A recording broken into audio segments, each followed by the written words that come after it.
Jean-Pierre, aujourd'hui, tu veux nous parler de 3 sujets. Les vers blancs, c'est un incontournable presque à chaque année. Tu veux nous parler aussi des arbres, la taille, puis les blessures. On peut peut-être commencer avec les vers blancs. Oui. Il y a une petite réapparition de vers blancs cette année? Les vers blancs, Mathieu, c'est cyclique. Hein? Donc, il y a des vers blancs qui reviennent régulièrement à tous les 3-4 ans. On dirait que la ponte jumelée, c'est l'insecte, là, puis il y a vraiment une recrudescence. Cette année, il semble en avoir un petit peu plus. Et là, on a un bon exemple. Là. Ça, ici, c'est ravagé. Oui, on a un exemple, c'est ravagé. Soit les moufettes ou les oiseaux viennent puis ils prennent les vers blancs. Laissez-les faire, ils font le travail en partie pour nous autres. Mais la deuxième chose qu'on devrait faire après ça, c'est rajouter de la terre, semer. Puis après ça, c'est le temps d'appliquer les fameux nématodes que j'ai ici, là. Donc, ces nématodes-là, ce que c'est que c'est un ver microscopique qui parasite les vers blancs. Puis de la façon que ça fonctionne, un traitement comme ça couvre 3000 pieds carrés. C'est très, très, très simple. Ce qu'on a à l'intérieur de ça, c'est une éponge qu'on peut mettre dans ce pulvérisateur-là, tout simplement, directement dedans, dans l'éponge.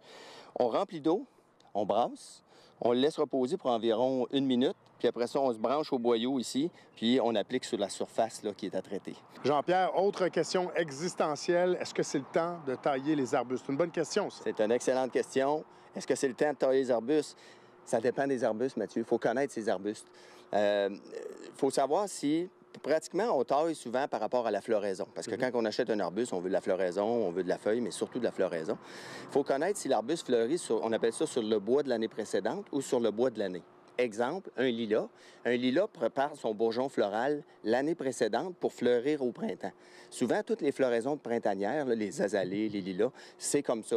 Donc, il faut attendre qu'il ait fleuri pour le tailler. Et puis, comment on sait si la branche, elle est morte ou pas? On a un bon exemple? Oui, on a un très bon exemple ici. Puis ça, c'est la question qui m'est posée. On ne sait pas si, bon, cette branche-là, est-ce qu'elle est vivante? Est-ce que je dois la tailler? Par exemple, ici, Mathieu, on a un cotonéaster rampant. Puis souvent, on voit à la base que c'est vert, tandis qu'en haut, comme tel, c'est plutôt sec. On a tendance à dire, on va couper cette branche-là, et puis bonne.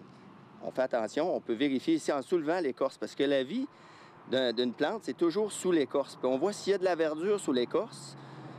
Généralement, ça veut dire que la branche est vivante, donc on peut la conserver. Ce que je ferais dans ce cas ici, c'est que je la taillerais environ ici, juste pour la réduire un peu. Un autre truc aussi, c'est lorsque la branche est molle comme ça veut dire qu'elle est vivante. Si elle était sec, la branche est morte. Et puis rapidement, en terminant, Jean-Pierre, si on a des arbres blessés à la maison, il y a des façons de les aider un peu. Définitivement. On veut favoriser la cicatrisation. Il y a différents produits sur le marché qui sont disponibles. Oui. Éloignez-vous des produits à base de goudron, les fameux produits noirs, là, les peintures à émondage et à élagage. Ça ne fonctionne pas bien, ça empêche la callosité. Nous, on préconise beaucoup le lac balsam, le soufre qu'on peut mélanger avec la peinture. On a une petite recette, là, une partie de soufre, une partie de latex dans 10 d'eau. On rajoute du soufre, puis ça fait un petit lait blanc qu'on peut badigeonner sur la blessure. La cire à greffer ou le cicat qui est à base de sapin baumier là, qui couvre bien les plaies. Et puis comment on applique ça? Simplement sur la plaie? On applique ça simplement sur la plaie. On peut boucher les trous d'insectes avec ces pâtes-là, puis après ça, avec un pinceau, on peut appliquer la peinture mélangée avec le soufre pour s'assurer que le soufre colle à la plaie. Ce qu'on veut, c'est qu'on veut pas qu'il y ait des carrés de bois, des champignons qui aillent sur ce bois-là qui est à nu. Merci beaucoup, Jean-Pierre. Allez, bonne semaine.